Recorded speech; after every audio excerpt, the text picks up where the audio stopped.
Joining us on this edition of Geopolitics and Empire is Phil Wiseman of Oracle Films. He's been directing amazing anti-globalist content for years, and the latest film is The Agenda, Their Vision, Your Future. It's a must-see expose on the algorithm ghetto, Great Reset, takeover, and something you must share with friends and families. The link is in the description. The website is theagendafilm.com. You can actually download the entire film, re-upload it, share it, and buy Phil a coffee while you're at it. Welcome to the podcast, Phil. Thank you. High praise coming from you. Appreciate it. Yeah, thanks. It's funny. I think before we hit record, you said that you first came across Geopolitics and Empire with my David Hughes interview, and that had been the first time you'd seen David. Yeah. Yeah. Both of you. So I'm ashamed to say I've done a lot of backtracking and done a lot of homework since on your output, but that was my first exposure to David Hughes, and I just thought. And funny enough, that came about because we'd approached Catherine to be in the film. And she said, yeah, I'm happy to do it. But by the way, if you're in the UK, you need to speak to this guy.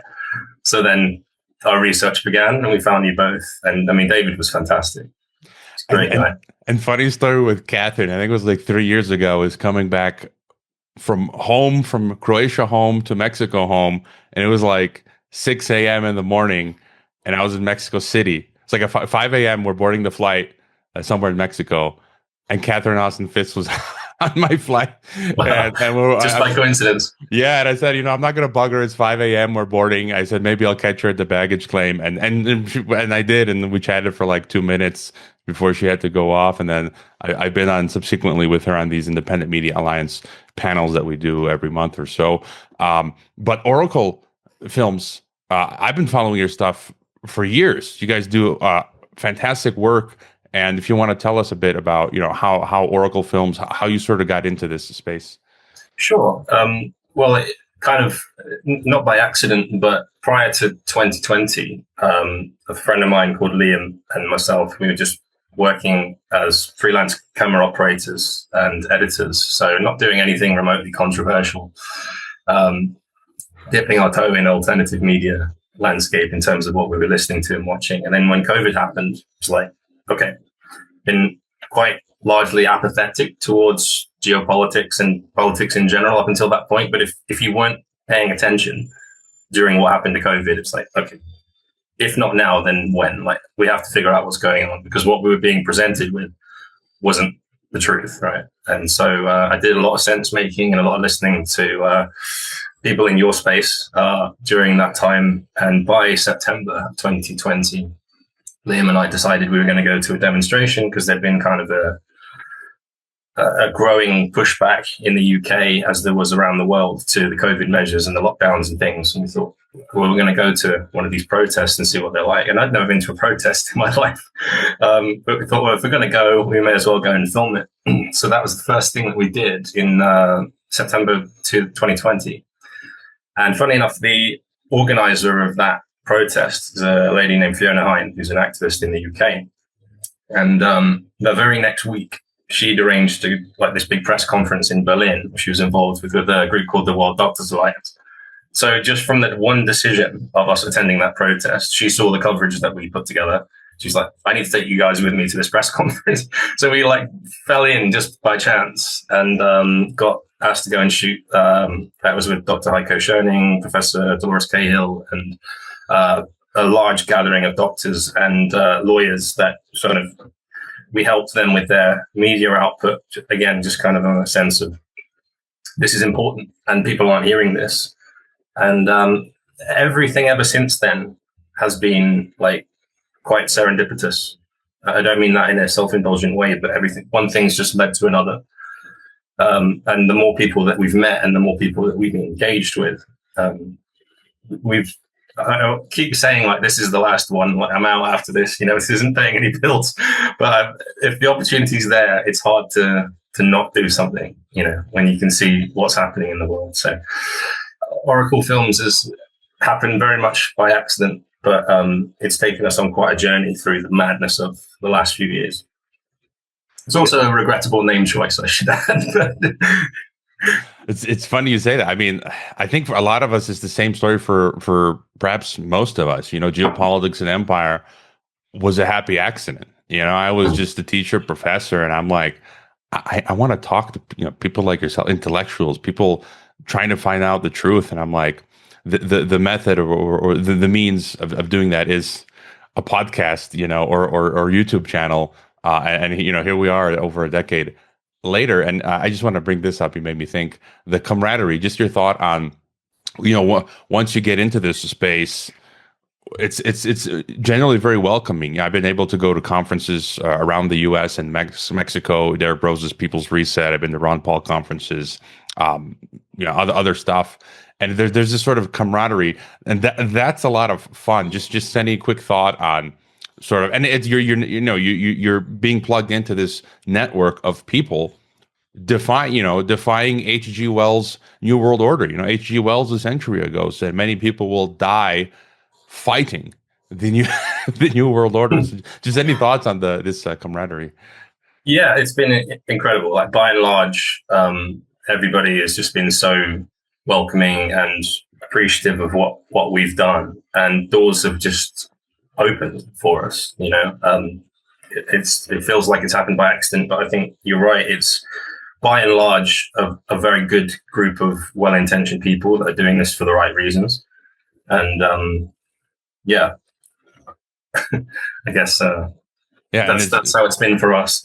And again, probably the same for you. It's been for me. I've met virtually, like, I can't believe 20 years ago I was a student. I'm reading books. Edward Griffin, Ron Paul. I've either met in person most of these people, or talked to them virtually. Like, Ed Griffin took me out to lunch, 10 years ago. Ron That's Paul cool. Met him, and so it's really cool for all of us to come. Well, the big one for me on that front was Patrick in this film. So I was reading just for fun, Hard Road to World Order, and obviously when you read that book, in knowing that he wrote that before COVID, and just how spot on he is in that book, and then obviously he went on to do Evil Twins of Technocracy and Transhumanism during COVID. But gosh, that was cool. And to reach out to Patrick and then have him be so generous with his time. I mean, we spoke for well over an hour interviewing him for this film, and he was great. It was really cool to connect with him. Yeah, I was going to add, I've interviewed most of the people there. Patrick Wood, a number of times. I've even been calls on him with him off the record. I'm happy that because he's a Christian and I am, so that I feel like that's a little bit a closer their worldview. And David Hughes, Alex Newman, I've been on his show as well. He's amazing, and so The Agenda. Tell us what amazing film. The Agenda. I absolutely love it. What is The Agenda? Well, what it was, if we'd have known how difficult it was going to be, this is myself and Mark Sharman, the producer on it. Two years ago, we set out starting on that journey of doing it. And I think if we'd known then what we knew now, we might not have actually done it, because it just grew in terms of scope and ambition from where we started off. So right at the beginning, Mark had gone to a presentation. So we have these kind of small gatherings every so often in the sort of UK freedom movement space, and the presentations. I'm sure you have much the same thing where you are, but just generally meetups and networking events. And Sandy Adams, who is a lady who's in the film, gave us a presentation on Agenda 2030 there that kind of resonated with Mark. And Mark and I had collaborated on a film in 2022 called Safe and Effective, A Second Opinion, which was kind of an attempt at a current affairs documentary on the vaccine, or so-called vaccine injuries from COVID. And so that was the first time Mark and I had worked together, and we knew we wanted to do something else. We just hadn't arrived at what that was yet. Also hadn't arrived at any finance. But that idea sort of grew from scaling out Sandy's presentation to, something that translates to film, to a few months later, we went to another event and Aman Jabi gave a presentation remotely.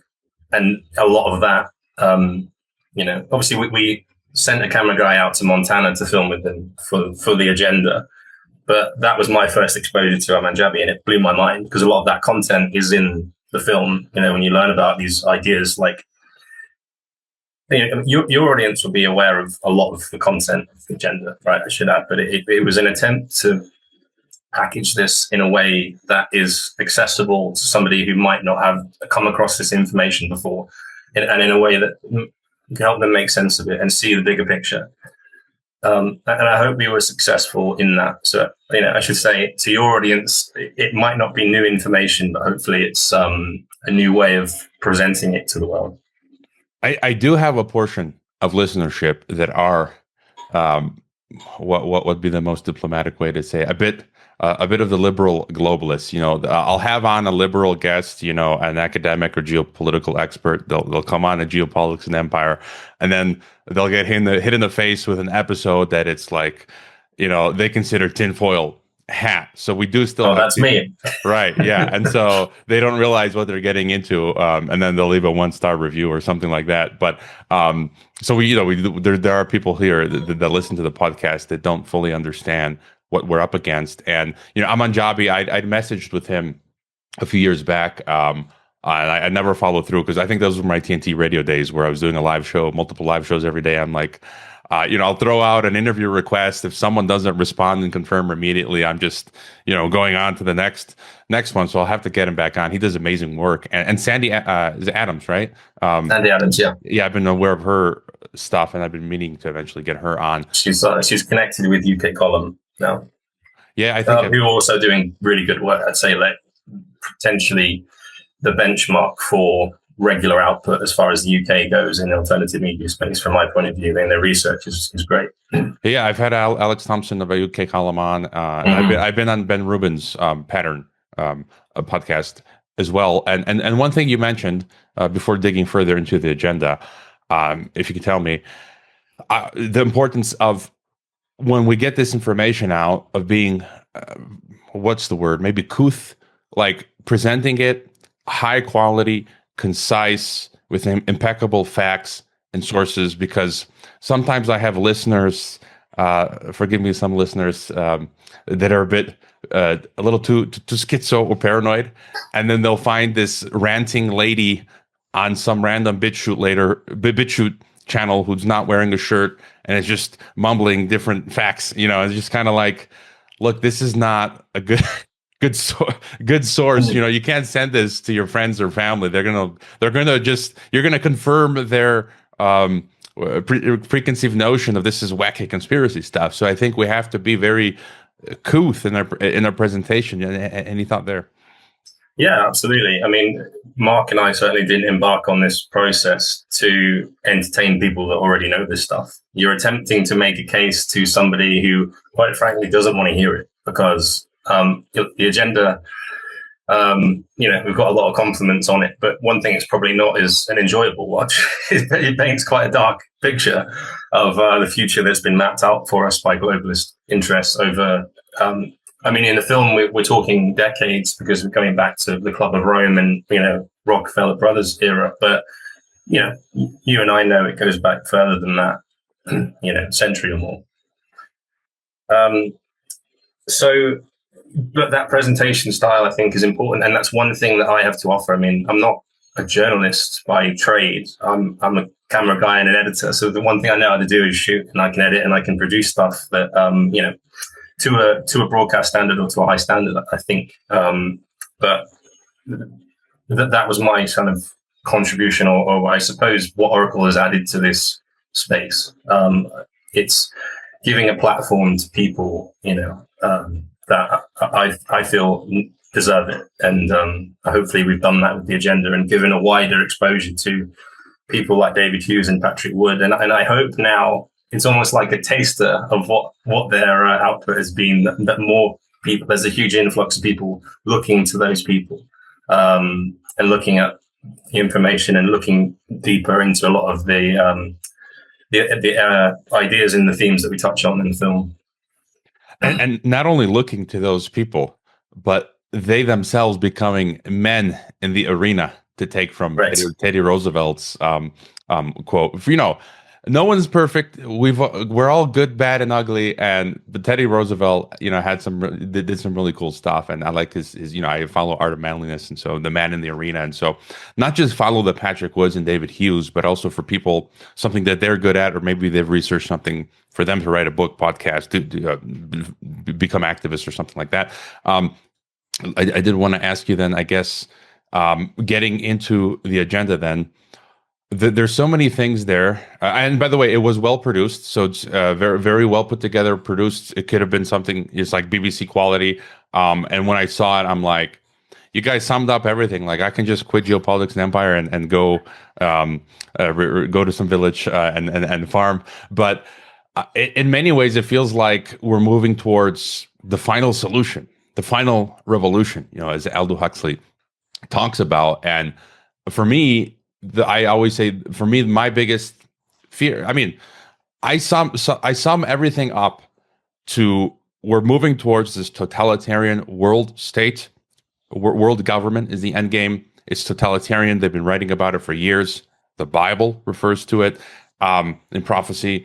And this digital concentration camp, this algorithm ghetto, that just across the planet, we've never seen anything like this in the history of the world. And now they have the technology to lock down the entire planet. Long term, the plan is to pretty much lock up humanity in smart cities, which is kind of a superset of a 15-minute city.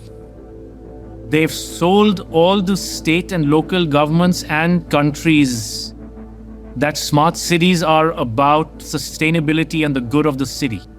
But in reality, the language from the UN and WEF and their white papers is all inverted. So, air monitoring is really about limiting mobility and no car ownership. Right? Surveillance, control via LED grid is why the smart lighting is there.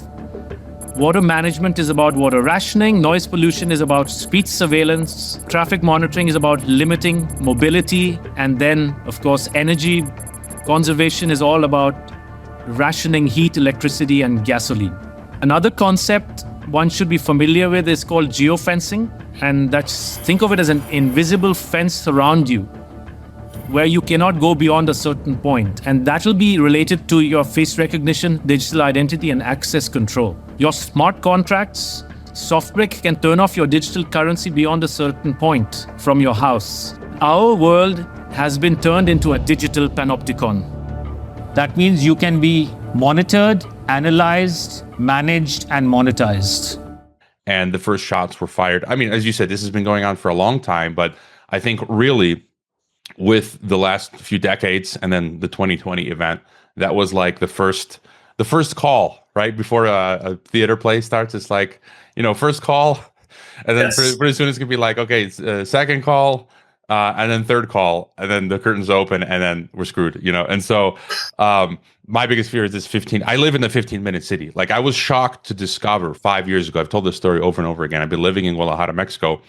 I was off in Kazakhstan during COVID. I come back in 2020, and they're building out the green agenda. And I'm like, what's going on? Where's this money coming from? I've been living for a decade here. Like nothing like this has happened. And then I find the actual documents that I live in a resilient city, a smart city, a 15-minute city. And the documents say it's financed by the Rockefeller Foundation and that they're pushing cashless and pre-crime and taking away our cars. And, you can't get your bank account now without geolocation. You can't access now without digital ID. I couldn't renew my debit card, last year because I refused to get the Mexican digital ID. And so what's your sort of vision of what we're up against? What's the biggest thing, parts of the agenda, and the thing that freaks you out the most? Okay. Well, there's a big push in the UK at the moment, like all of a sudden. So to say that Mark and I have been producing this film for, best part of 2 years, we were always worried, like parts of it were going to go out of date or because this agenda's playing out in real time. So it was very hard to draw a line under it. Like when we started, for example, Rishi Sunak, who's leader of the Conservative Party at the time, he was Prime Minister. And then Keir Starmer gets in, and it's like, well, that opens a whole other can of worms because he was a member of the Trilateral Commission and he's pledged allegiance to Davos, as we show in the film. And every time something was evolving on the sort of geopolitical stage, it was another roadblock for us because we had to update film. And but as it happens, this push for digital ID in the UK is happening right. I think this film's come at just the right time, I hope, to make people aware of what this real agenda is about. Because they want you to think it's just it's just like a digital passport or a digital driver's license, and it's nothing. Really, this is interoperable with any database that they want it to be. We explain in the film how it will dovetail into a central bank digital currency. That graphic that's in the film is from a World Economic Forum document showing digital ID is the centerpiece of all of this stuff. It's effectively, if they've built a prison around us over the course of the last few decades, and we've been ushered into it by giving these people in leadership positions the benefit of the doubt and thinking they're acting in our best interest. If we walked into the prison, literally getting a digital ID is shutting the door shut behind you. It's that big of a deal. Like as Ahmad Jabi says in the film, like it's kind of game over at that point because you're in, and it needs to be met with, I think, mass non-compliance at this point. And I would say to people that, what was your experience having refused it? No, I mean, this was sort of my next. I mean, I just wanted to give the thought, like, because I'm a former, I was a history major. I taught history at high school level and university, and then just knowing I'm a Croatian, so it's like I always, I had on Robin Monotti. I'm sure you're aware of Robin Monotti. Like I think 2021, early on during COVID, and we were comparing COVIDism to Nazism and fascism, and he's talking about Umberto Eco and eternal fascism. And I knew of Umberto Eco, never read him, but Robin explained that this ur-fascism, it's every generation. If you look at it from a biblical worldview, Satan's been around since the Garden of Eden, working on the agenda, right? But then you've got, to use Umberto Eco's thing, every generation we have to fight it off. And so, my father's, as a kid, I briefly lived in Croatia during the war, the breakup of Yugoslavia. But my uncle, who's still alive, he killed Serbs who were entering the territory of Croatia. My grandfather was a prisoner of the not Croatian Nazi regime, as far as I know. My great-grandfather died as a result of World War I. So it's kind of like exactly what Robin was explaining. Every generation, we got to fight this stuff off. So I understand this. I'm maybe better than some average folks. The history of this. If you understand history, like how can you not understand what's going on right now? I talked to Canadian pastor Artur Pawlowski, who's Polish, who lived under communism and Nazism. It's like if you understand history, what's happening now, you'd be like, oh, that's fascism. This is total totalitarianism, and I just cannot understand how nobody virtually. This is my question down the line, like. In Mexico, in US, in Europe, in UK, no one's batting an eye. And my experience, taken off of Patreon 2021. And it's funny because they told me I had to delete from the entire internet my interview with Robin Monotti and my interview with the Brazilian Dr. Mark Circus. He's a doctor down in Brazil whose work I very much. Patreon said this. Yeah, Patreon sent me an email and said, look, we've frozen your account.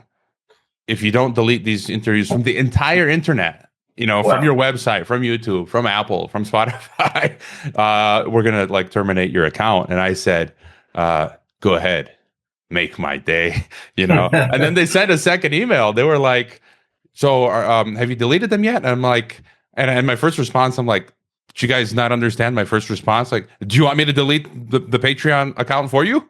I'm like, I'm not doing this. And so, and then the subsequent year, the Department of Homeland Security banned me from PayPal permanently.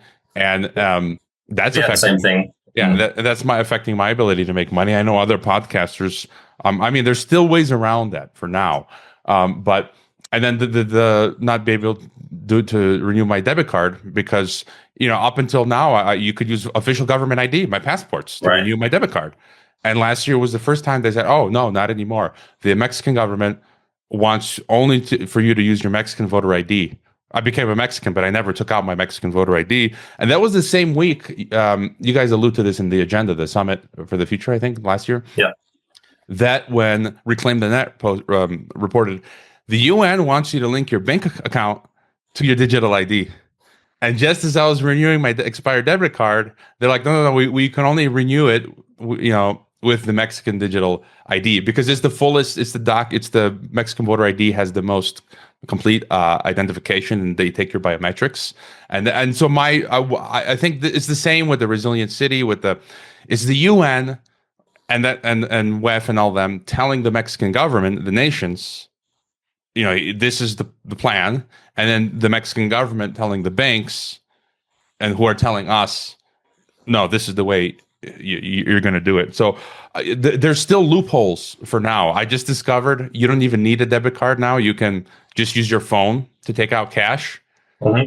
But so that's like a fix, but that's actually not good, because that's pushing us towards the agenda. Right? Well, I'd say pick your battles, and it's, I'd say like overall you're doing like a net positive thing by getting around it. But yeah, you're right. But you do find, as you stop cooperating with this stuff, there are all those loopholes that emerge, because so much of it is actually dependent on people complying with it, and they're not prepared. We saw this with like the COVID marshals during 2020, 2021, all these jobs worth people that were, just popped up and were telling people to wear masks and trying to police people. At the moment you said no, no, they're not prepared for it. And, I'm not saying that's going to be the case forever.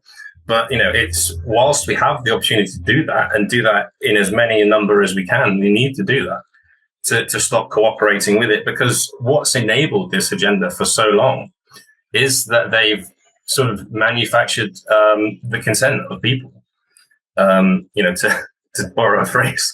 But that's how it works. That's how it worked through COVID, that they would tell you that, you're a terrible person, you're killing granny if you don't wear a mask. And so they weaponized the good nature of people to get them to act in a certain way. And Agenda 2030 and the climate change hoax is I think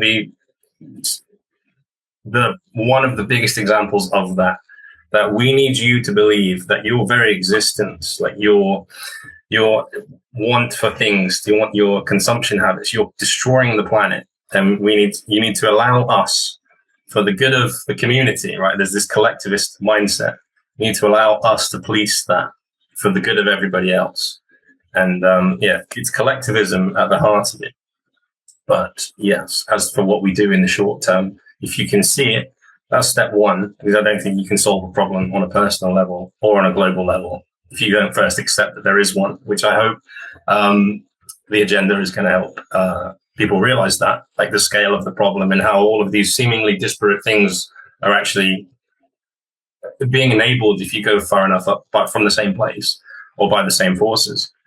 But we need to stop. If you can see it and you can see how it's working and how it's going from a global to a local level, as you pointed out, it's reaching you on a local level through your bank, but you know where it's coming from.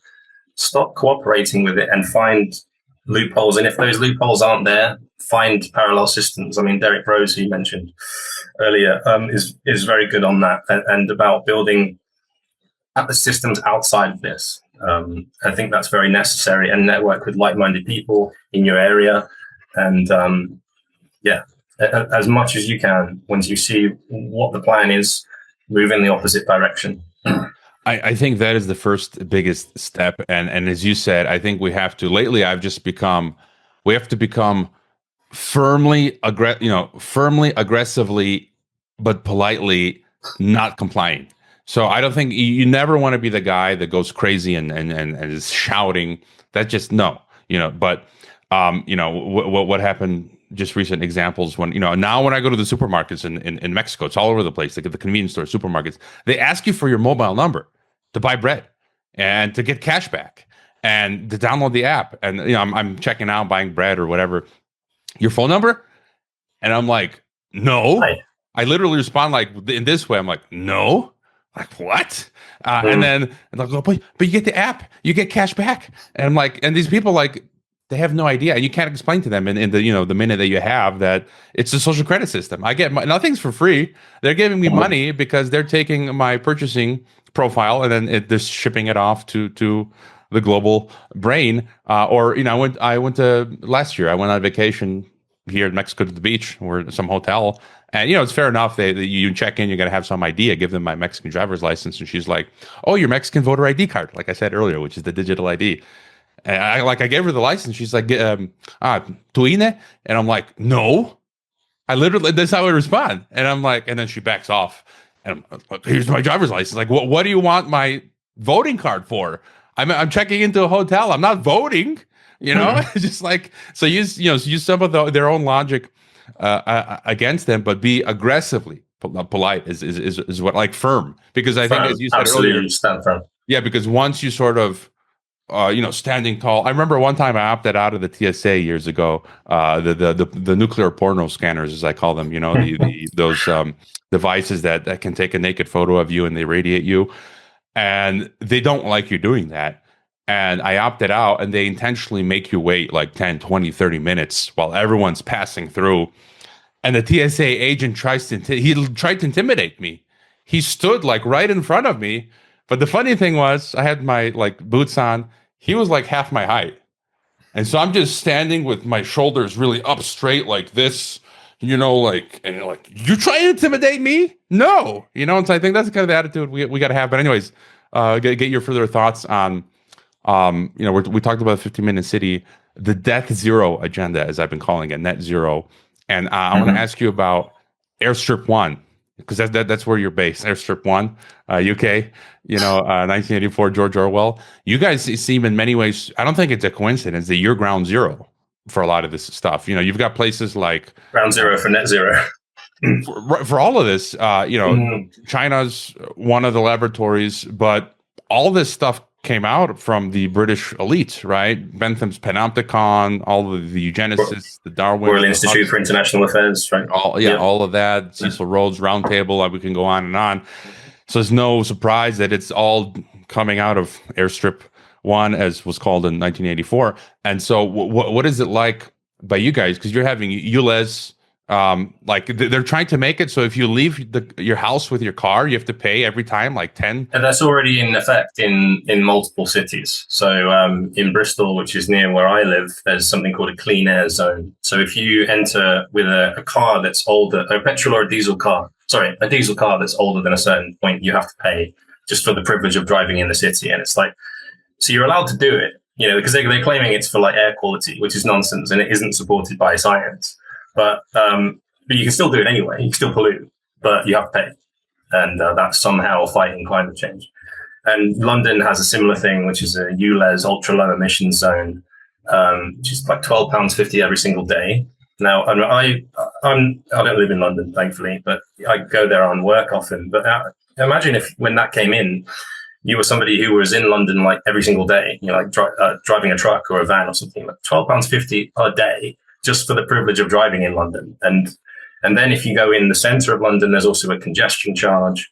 And it's all of this stuff is ultimately, it's an excuse to tax people and empty their pockets, and in the name of saving the planet, which is just economic warfare, but also in the UK, what else do we have going on? I mean, the net zero madness at the moment, since the Labour government came in under Keir Starmer, at the head of that is a man called Ed Miliband, who's just gone absolutely crazy. And like we mentioned him in the film, that it's so in your face what they're doing. Through their first budget, trying to take away the rights of farmers to pass on, well, just not even the right, but just even the ability. They have no incentive to hold on to farmland.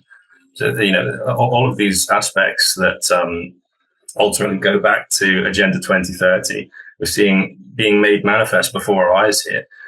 And I mean, to your point earlier, why can't people see this? I think in the West, we're not attuned. And that's why so much of the COVID response was really severe in those Five Eyes places like Australia, New Zealand, right? It's always sun and surf in Australia. Like what could go wrong? And then look at what happened under Dan Andrews and how militant that was. I think we've really been caught off guard because we have this assumption that we're so far removed from wartime that we don't think that we could ever be an occupied nation, or we can't imagine that. Whereas, some European countries can see it a lot clearer, can see these signs of totalitarianism creeping in. So we've sort of been caught off guard.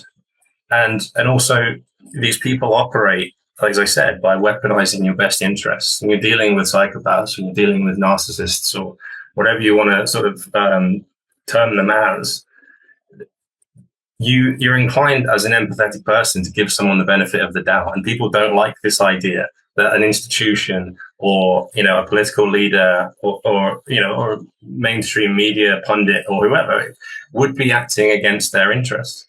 It's an uncomfortable realization to come to. And it is crazy, like the mental gymnastics people will go to try and justify something. It's like, no, like this is, as David Hughes says in the first 5 minutes, these people are literally, not those people on the ground, but like this transnational ruling class are literally at war with you. And at any other point in history, it wouldn't have been possible for the few to wage war on the many. Technology and the surveillance state is the great equalizer to the point where, I think they've tolerated humanity to this point because they've needed them. They've needed them into the workforce and to effectively build this prison that we built around ourselves unwittingly, because we've all been building little parts of it in our own way. Now they're at this point with artificial intelligence where they genuinely don't think they need people. And they're about to, as you said, it really feels like it's reaching its end game here. But it is, at the end of the day, it's the few at war with the many. And if the masses actually understand that, how much we outnumber them, I think there's still hope. But it's been done, and it's been able to get so far because they've operated in the shadows. They've lied overtly, they've distorted truths, but they also lie through omission and access to information. So it's a very long-winded answer, but hopefully that makes sense. No, and I mean, that's it. I mean, this is war, and the craziest thing is our governments are trying to democide us. R.J. Rumble, people don't use these terms enough. Death by government. He wrote that book, R.J. Rumble. I think he was a Hawaiian academic. That the number one cause of death in the 20th century was government.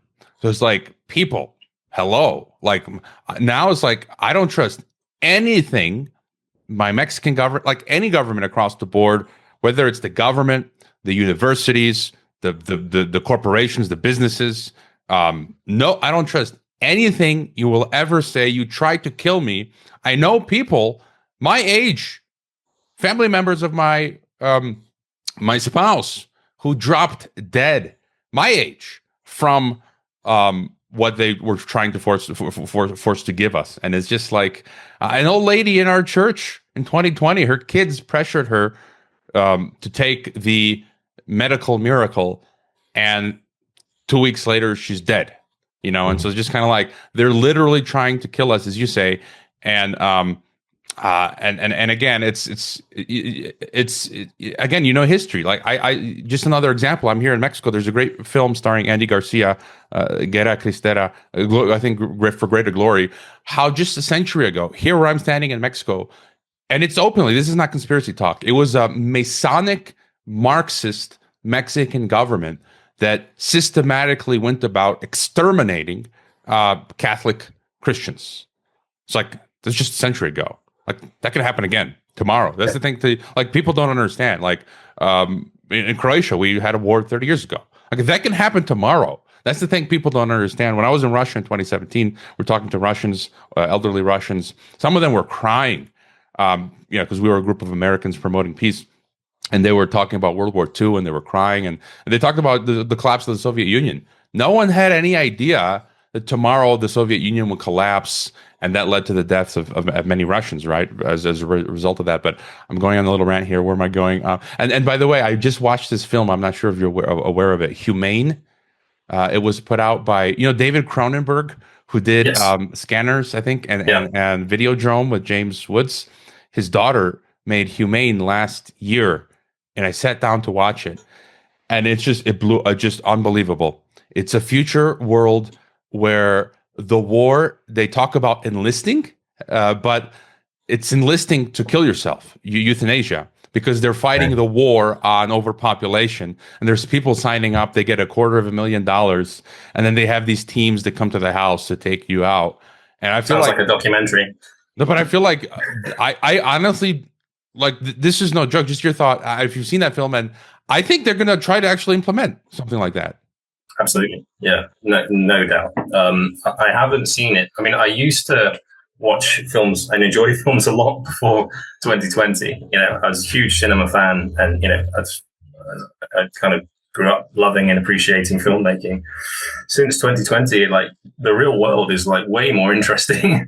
And not only that, you can see propaganda, right? I mean, there's a film that came out on, like, Netflix is awful for this stuff, right? I mean, production value wise, there's a lot of good you could say about Netflix, but as a propaganda tool, it's so in your face when you can see it. There's a film that came out on Netflix called Buy Now, The Shopping Conspiracy. Don't know if you've come across it. And I tried to sit and watch it because it presents itself like propaganda does, right? On the surface, it's an expose of large corporations and how they use psychology to convince you to buy stuff you don't need. It's like, cool, that sounds interesting. You watch it, and the subtext is all about overconsumption and how we're destroying the planet. So you go in expecting one thing, and they did the same exact thing a few years ago with a film called The Social Dilemma, which was a film that on the surface was this big expose of big tech and social media and the psychological damage that social media is doing to us. And then about a third of the way through, the main sort of character gets radicalized by online misinformation. And they make the case for, like, all right, we can't get rid of social media now, it's everywhere, but we should be able to police what people can see. And that's seriously like the case that the film makes. It's like they get your foot in the door by thinking that it's going to be one thing, and then switch your brain off, and before you know it, you're being propagandized. And it's very hard now for me to actually just watch a film and actually enjoy it for what it is. So I'll just tend to watch something old, you know, if I need some entertainment. No, I think it's funny because that's really the case for many of us. I'm the same. After COVID, like, I stopped watching movies. I don't even know the names of the latest actors. Even some of the old ones I've forgotten. It's all junk. But I think it's important. Like, I will go in like a soldier and sit down and watch Humane, because I feel like they're sending signals of they're going to try to implement that. Like, it's predictive programming. Yeah, and during COVID, I went and watched Songbird. I don't know if you saw that. Mm-hmm. I saw the trailer. I didn't watch it. Right, and it was actually, from a film standpoint, it was actually not really well made in terms of entertaining. But I forced myself to sit down because this is the propaganda that they're putting out to prime us for what's going to come next. Right. And just, I guess, to ask you, and Edit Miliband, you shared on your X account today, he wants kill switches in your house. I mean, you look at the guy, and he's got that look in his eye. Like, these, I have such huge disdain for all of our politicians. And just to ask you, who do you think is running this madhouse? I refer to it as an occultocracy. So I think these group of families and elites from across the spectrum who are pulled together by class, right? Their money, power, and this ideology. So I really think it's a class thing, and it's related to the occult, I think, and they're trying to bring about this final world government. Do you have any thoughts on who's? I mean, I agree with you. I think a few years ago, I kind of balked at the idea, but now it's like it's put itself on display, like this network. Through, if you're paying attention through, you didn't even have to be paying attention. It's like there was very clearly a level of governance above the level of nation, above who you are told is running your country, because all the countries of the world, certainly all the countries of the Western world, responded in the exact same way. That would never happen. You're kidding. Like everybody in an orchestrated manner had the same response, and that was orchestration above the level of nation. So whatever this controlling force is, it put itself on display during COVID. As you said, that was like phase one, and there'll be more instances like that. And I think COVID woke a lot of people up. Not enough, but like a lot of people saw it then, because it got pretty bad pretty quick. but then also it eased off. So a lot was implemented during COVID, but I think a lot of people feel like, well, they don't even want to talk about COVID now. Like your average person doesn't, that was in the past. It was horrible. It's almost like this traumatic event they don't want to revisit. I'd rather just get on with my life. I don't want to know, I've had 4 vaccines. I don't want to know if they're killing people. I'd rather not know. And that's also a problem because there's been no accountability. None of the people really that were pulling the strings have been held to account. And so it could just as easily happen tomorrow all over again. And so we have to dig into this stuff, and people have to ask difficult questions. As far as who's at the top, is that what you're asking? Yeah, just if you had any thoughts. I mean, we've got the usuals. Some of the people you've interviewed in the film. We see it's like Catherine Rosen-Fitz says, if you know their name, they're not running the show. So Bill Gates and Klaus Schwab, they are just the front men, and you've got these families in Europe, these dynasties that we don't know their names, but they're worth billions, trillions. Even in Bloomberg, I read a year ago, Bloomberg was talking about some family in Liechtenstein that they've owned their wealth since the year 1200. I'm like, those are the kinds of people running the show, no? Yeah, and most people would have no idea who they are. It's not like, we have Elon Musk plastered all over our screens and we're told he's the richest guy in the world, and this is, come on. I mean, there are networks and families that you have no idea who they are, but they have wealth, the likes of which you can't even imagine, like generational wealth. And I think at some point in history, they organized and they looked at the way that people were living their lives and thought they needed to protect themselves.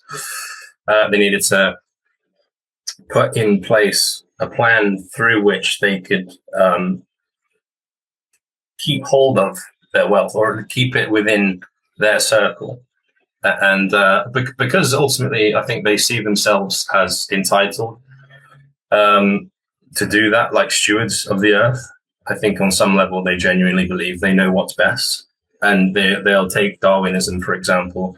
And there's an interesting link there with the Huxleys. If you follow that thread back to Darwin, so Thomas Huxley was like this huge advocate who's the grandfather of Julian and Aldous of Darwin at the time, and they kind of took this survival of the fittest mindset. Like if I've got all this wealth and all this power and all this influence, it's my duty through survival of the fittest to use it, and I'm going to steer humanity in a direction that I think is best. And that leads to this megalomaniac people like Bill Gates that think that they have a right now to tamper with human genomes and alter cows. And what this is about, really, I think, is disdain or like trying to undermine intelligent design. Like, actually, I could do that better, or play God. And it's really, you get into quite sinister territory, but I think that's really what they're showing you through their actions and what their mindset is, that they've got an actual disdain for God. They think that they could do human 2.0 through transhumanism. They could do it better. And they're trying. Yeah, I agree with you. I just want to add to that point that just recently I was at a birthday party in Mexico and talking to an older Mexican retired man who worked for Gillette, like the razor. And years ago, I did an interview with Michael Rechnewald, who wrote a great book on the Great Reset. And Michael Rechnewald talked about Gillette in his book. And Gillette wrote a book, I think, titled World Corporation, where a century ago, Gillette wanted to create a world government, a world corporation. And this man that I spoke to, he worked for Gillette Corporation all over the world. It's like the number one razor in the world. There's no other competitor. They're filthy rich. The company is very wealthy, but imagine with Gillette when he started, he became filthy rich. So just to your point, you see all these people who they're just like us, a Gillette, a Rockefeller, a Carnegie, and then, by luck and some, hard work of their own, they become absolutely filthy rich. And then in that moment, Gillette's like, he became filthy rich and he's like, now what? You know what? I want to take the planet. World Corporation, Rockefeller, Carnegie. And so I think that's to your point. I think these people, once they they get on this huge mountain, like, well, what else can we do? We've done everything. All that's left is to take the entire world. And I think part of it is concern about how do I hold on to it now that I have it. So it's like ring fencing that wealth and that power.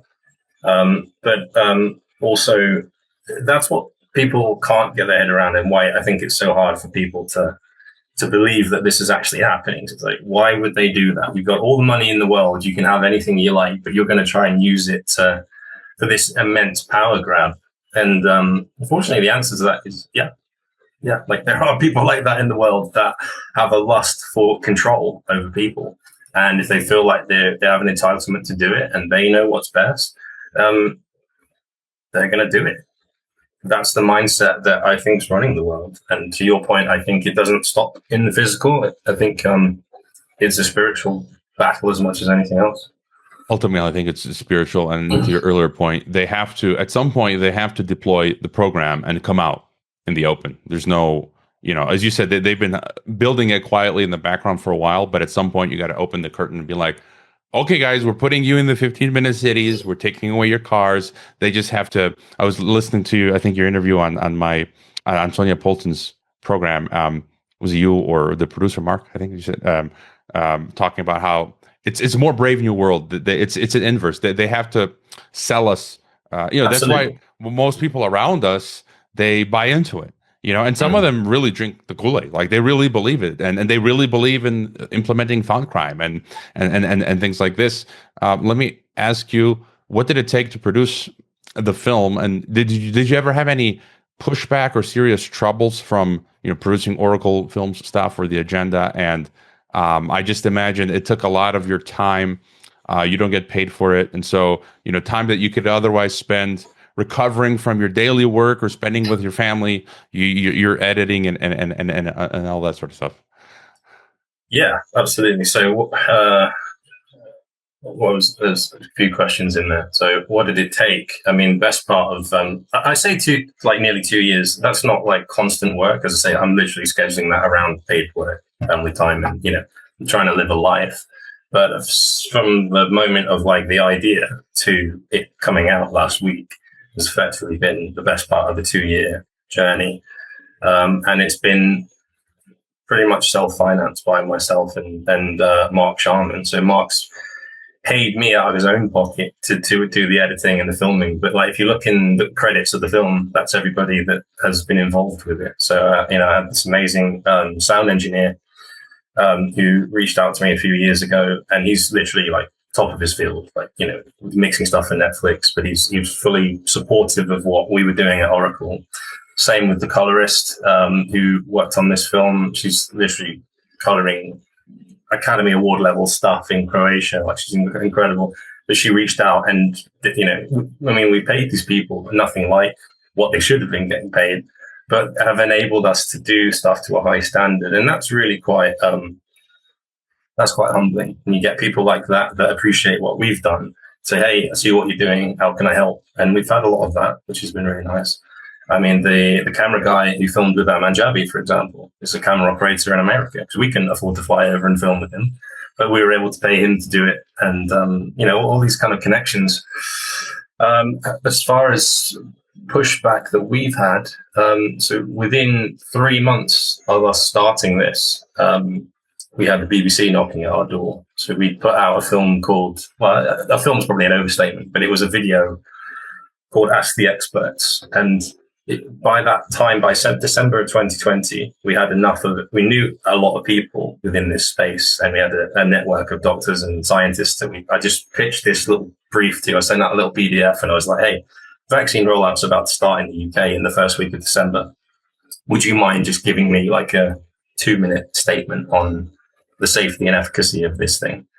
And I got a bunch of responses from doctors and scientists, and I just compiled them into like this 30-minute video, posted it, and it went absolutely nuts, like absolutely crazy viral, to the extent that the BBC were emailing me, or Mariana Spring, the BBC's disinformation reporter, and they made a panorama documentary about misinformation in February of 21. And the article is actually still up online if you look for it, talking about that. It was basically like the press release for their documentary, where they brag about going to PayPal and saying, hey, you guys are funding disinformation. Did you know, like harmful misinformation that's killing people? And so they pressured PayPal into shutting our account down. And that was like 3 months into doing this, you know. And it's like I've never produced anything prior to that that I would consider remotely controversial. I was just, you know, and the work that I was doing prior to this wasn't super glamorous, wasn't huge scale, but I was able to earn a living doing something I enjoyed. And but that to us was a big indicator that, okay, that was a warning shot from the BBC saying shut up, or like, so we decided to carry on. And I think a month or so after that, we put out a film called The Pushback, which documented these worldwide demonstrations that happened throughout during March of 2021. There was COVID protests all around the world on the same day. So we saw it was this awesome initiative, got no legacy media coverage. So I'm going to reach out to people from all of those rallies, and I'm going to compile it, and I'm going to put a film together. And after we put that out, I got a phone call from a guy who said, hey, I'm a friend of Eric Clapton. That's what? Like, you know, thought it was a hoax call. Turns out he was a friend of Eric Clapton, and Eric wanted to speak to us because he'd seen The Pushback. And this is what I mean. Like, it's been the most bizarre one thing leading to another journey. And then, you know, before you know it, that's where I met Robin Minotti too for the first time, was Eric Clapton's house. And we went to interview him about vaccine injury that he had from the AstraZeneca thing. So it's been a weird journey, but, you know, and it's been a horrendous time. You know, I'm not trying to make light of that COVID era because it was awful for a lot of people. But like, if we had to do it, I'm glad we did it the way that we did. And I can look back now and look at those emails I got from the BBC accusing me of producing, or myself and Liam, of producing information that's causing harm to people. Like, who's on the right side of history now? But who's caused more harm through misinformation? It's not us. Well, Eric Clapton, I remember I watched that with Robin. And so you guys filmed that, Robin and Eric? Yeah, that was the day we met Robin, and he's been like a friend ever since. But I think Eric had Robin there to like vet us, because I think he was been following Robin on Telegram. But he was like, I don't know who these guys are. They seem pretty cool, but come be here and suss them out. So Robin's been a friend ever since then, and we've been in touch with Eric. But again, we got floods of emails from people saying, hey, can you introduce us to Eric? And it's like, he asked us for the interview. We were nobody, really, like in the scheme of things. And if we'd have approached him and gone through management, we never would have got there. But he went out of his way, having seen The Pushback, to get in touch with us, which was really cool. Yeah, and on one thing, I think for people listening, it's not cool to ask us or people, like, I think in general, that's kind of the thing that's frowned upon, to put me into contact with that. I uploaded particularly with Eric, because he specifically did say, you know, there's an element of trust that you build, and he's like, don't just pass my email address around, please. So I have to respect that. Even if I like what you're doing, like if he asks me not to, can't just give it out to everybody. He gave an interview, I forget to who, like a year ago or two, commenting on geopolitics and the war against Russia. And I took a clip and I uploaded it to X, and it got some views. And I won't name the person, but someone who's kind of well known in the UK messaged me and asked me to put him into contact with Eric Clapton. And I'm like, I just cut a clip and upload it. I don't have any contact with him. But anyway, I think people just have to understand that. And just to your point, I think when it's the BBC or the system, it's all part of the same military intelligence. NATO's behind a lot of this stuff. It's connected to the mainstream media, Associated Press, Reuters, BBC. This whole disinformation thing, it's a military project. And it doesn't scare, I think, the likes of you and me. When it motivates me. When I get like that, when I listen to your experience, when I have that experience, like the hair stands in the back of my neck. I recall my grandfather who stood against Nazism. And he was an honest man. They told me, he worked in some business in Yugoslavia, and he had the opportunity to steal a lot of money, and no one would have known about it. He didn't do it, and so I look to, that grit of fighting for what's right at the greatest cost, and then, when you get hit like that, it means like you're right and they are wrong. They are evil. The BBC is evil. This Mariana, whatever her name is, she's evil. She's sinister, and it's just like, well, I don't know how she sleeps at night. And I had a similar experience in July of 2020. I had an Associated Press journalist reach out to me, and he's like, "Oh, I want to know about you. And you did that interview with Francis Boyle." And I'm like, my thing is, I don't talk anymore to mainstream media, so I never responded to him actually. Yeah, and then we would get. Sorry, go on. I was just gonna say, then the subsequent month, he churned out an article attacking conspiracy theorists, and he didn't mention me because I didn't respond to him. But had I responded to him, I would have been made out to be this crazy conspiracy theorist. This is the thing. It was the same experience with that Panorama documentary where they asked so many times. So we want to come and interview you. I said, guys, I don't trust your editorial practices at all. So the point where I'm going to let you walk away with an edited interview, I just don't. Like, you've completely lost my trust. I don't want to speak to you. And then, they was saying like, it's going to be balanced. We're going to speak to vaccine injured people, and it's going to be this really balanced take. It wasn't that at all. But I've still got those messages. And then like a week before it went to air, I got an email from a executive producer saying, "Yeah, we're basically going to say that you're killing grannies, and if you have you can give us a written statement before it goes to air." I just didn't bother.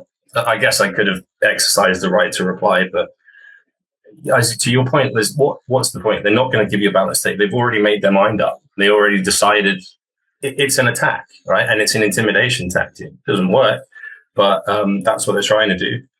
That was, as I said, to us, that was a warning shot of, you guys really want this problem? Yeah, bring it on. No, that's the correct response. Like, at this point, I don't care what they say. You guys say whatever you want. I know. I believe in God. He knows who I am. We're on the right side of history. And just to follow up on the subsequent year, the AP reporter in 2021, he did a hit piece on Francis Boyle and the interview I did with him. That Associated Press piece was written by him and the Atlantic Council, which is NATO's think tank, NATO's brain, the Atlantic Council. So again, that shows you the connection between Associated Press, NATO, and then deplatforming, whether it's Patreon or PayPal or whatever. And so this is a war, going back to the beginning, omnivore. Just on censorship, just quick thoughts on censorship today. I think one of your earlier films went viral on YouTube, and it was taken down. And then you said with the agenda, they've switched tactics. It's much more insidious, Brave New World-ish, where they jammed it with ads. And so my thought is that, there's still deplatforming and debanking going on, but they've switched modes to where, and I want to get your thoughts on censorship today and how you extrapolate it for the future, where I think we'll be able to upload something to YouTube or to some online platforms, but effectively the algorithm will throw you in the proverbial digital desert. So you're going to feel like you still have freedom, but no one's going to see it. Just the thoughts. Yeah, I think that, and I actually think in many ways that's worse, because the censorship during COVID. I mean, if I could show you like the back end of our YouTube channel, we've got so many videos there that are like taken down for different policies or whatever. In fact, there's more content taken off of our YouTube than is actually there. But in a way, it was like, you could see it there. And I think that helped a lot of people actually realize what was going on. Because like, you said this, and now your account's come down. You got kicked off of Twitter, you got kicked off of Facebook, you got pulled down from YouTube because you said you exercised wrong thing. But now it's, and this whole free speech Elon psyop that's going on, and suddenly everybody thinks Elon's great because he's reinstated everybody, reinstated the likes of David Icke and Alex Jones, and, any sort of controversial voice. It's like, yeah, everybody can speak freely, but actually the censorship's got more sophisticated because, as you said, algorithmically you can dial people's voices up and down, and you won't even know that it's happening to you. So like, say what you want, but we can make it so that you're effectively screaming into the void. And I think not enough people, even in the alternative media space, really see that for what it is. And I think Elon, he's a subject in and of himself, of course, but the other consequence of that was you had all this alt tech pop up during COVID as a response to it. So you had all these alternative social media platforms like Parler or Gab or, were built on the premise of free speech, because that was the one USP that Twitter didn't have. And it's like, as soon as Elon took it over and reinstated everybody, that alt tech kind of died as a consequence, because like your one USP now isn't a selling point. because Twitter always maintained the network effect of way more people are on there. And so it had the consequence also of killing off, I think, a lot of alternative sites and platforms that sprung up during that time too. But and as I say, Elon is a can of worms. If you want to go there. All right, and I just want to add one thing that annoys me is some alt media accounts. Some of them are small, others a little bit bigger, and it really annoys me. I find it very narcissistic and egotistical, where they'll often post on X like, "Is anyone seeing? Can anyone see my post? Nobody can see my posts." Crying, mommy, and it's like, yeah, it's the same for all of us. It's but I'm not going to be posting, "Oh, I can't. No one can see me," and it's like. That's how it is. This is how the field of battle is. And I just view it as a slot machine at a casino. I'm just doing my work, my podcasts, whatever, my comments, and I'm just throwing it out. And sometimes I'll hit on the slot the jackpot, or someone, a Robin Minotti or someone following me with a bigger account will give it a repost.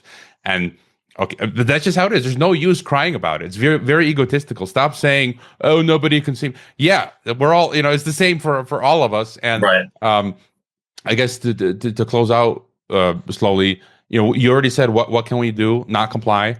Any other thoughts on what can be done to sort of resist the final revolution? Well, I mean, call to action in the agenda is keep speaking the truth. And, don't, if you feel like the agenda said something you couldn't articulate, share it with people. If you feel like you could do it better, make something, and but keep articulating, keep writing articles, and keep supporting real alternative media. I think there's a huge amount of noise in this space, and what kind of tends to rise to the top on X and stuff at the moment isn't very good, and there's not a lot of substance to it. And I see the work that the likes of yourself are doing, or Last American Vagabond, or Whitney Webb, Mark Goodwin, Ian Davis, James Corbett. You guys are kind of holding the line as far as I can see in the States at the moment. But there's a lot of noise that's like a lot louder than your stuff. But I would say support alternative media, but also make it yourself. Like, what's stopping you? If you can see this and you feel like somebody's not, like, you'll probably have come across this as well. Somebody would criticize you for not talking about something, or somebody, why didn't you say this? Why didn't you say that? Say it. Nobody's stopping you. Like, I'm just a guy. I'm doing what I can. But if you're not happy with how I'm doing something, don't wait for me to do it your way. Go and do it and be proactive. And it doesn't stop with media. Start pushing back on this on a local level in any way that you can, because the infrastructure is kind of. I mean, Amanjabi speaks to this too, that the hardware is your last point of contact with this thing, because the control grid's digital, but the cameras and the 5G masts and everything that are being installed in your neighborhoods, that's your actual point of contact with it. So as much as you can, get those things out of it. I'm not suggesting anybody breaks the law, but speak to local politicians, speak to councillors, and make a case against this nonsense while you still can. And in any way that you can, apathy isn't going to help. So do something. And I mean, that's effectively how I ended up here, is in 2020, I didn't know what I could do. I was not a doctor, I was not a lawyer or a scientist or anything, but one thing I can do is I can shoot video and I can produce it to a reasonable standard. So that's what I did. And now I'm in this mess. So, but I wouldn't have it any other way at this point in time. So I suggest everybody just gets proactive, please.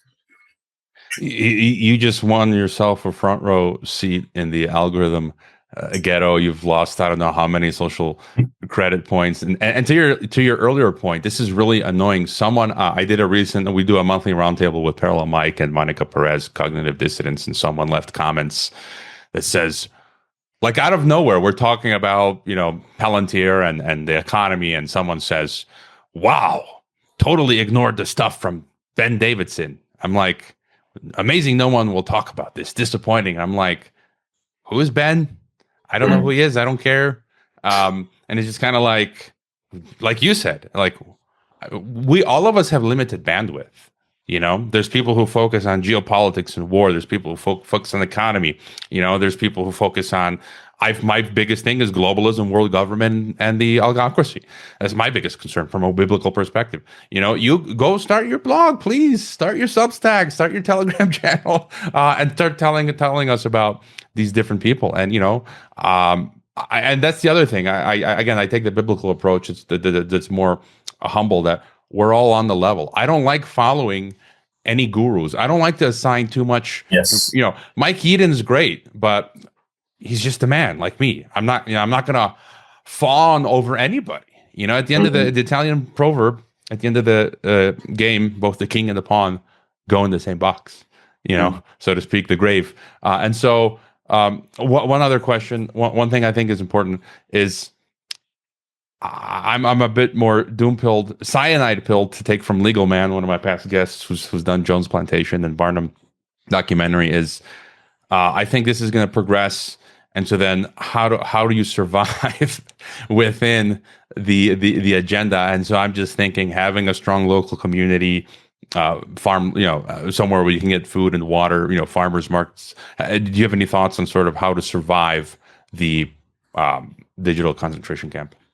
Well, I think the lesson of COVID really was self-sufficiency wherever you can. Like, just stop outsourcing your dependency, be that on information from the media or just information, but more broadly, like your dependency. There's been a concerted effort to make as many people as possible dependent on the state in one way or another. And people can't quite get their heads around that, even because this is coming from above the level of nation. People are looking at it like, well, why would any prime minister want that many people in a welfare state? They're not looking at it on those terms. They're not thinking, how am I going to get reelected? They need people in a state of dependency because they're far easier to control that way. You're going to want your universal basic income. You're not going to refuse your digital ID if you're reliant on a welfare payment, because they can make that conditional.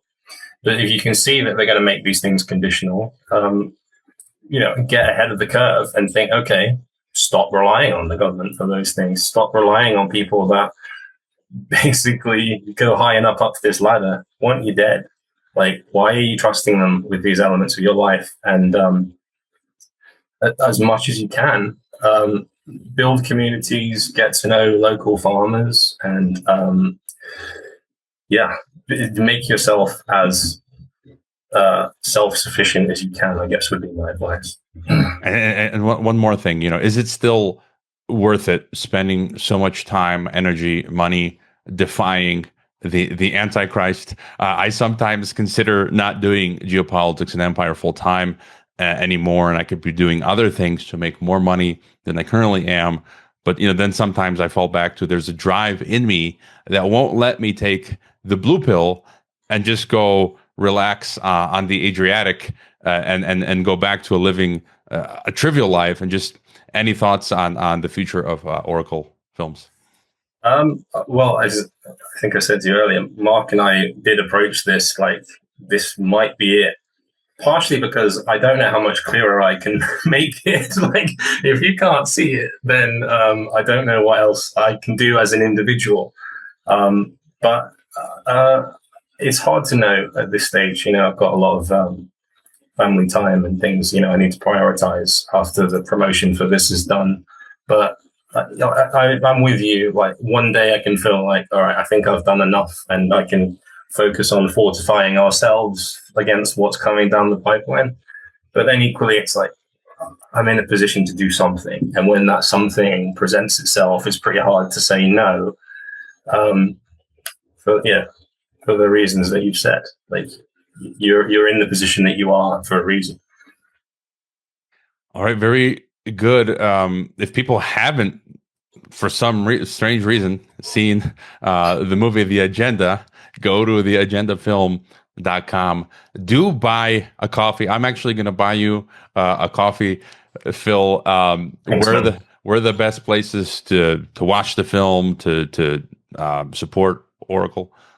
So we've set up theagendafilm.com, which is effectively a landing page. You can get a synopsis and you can share it if you like directly from there. There's a YouTube embed at the moment, which is kind of the main primary link, but we don't know how long that YouTube link is going to be there, at which point we'll replace it with an alternative.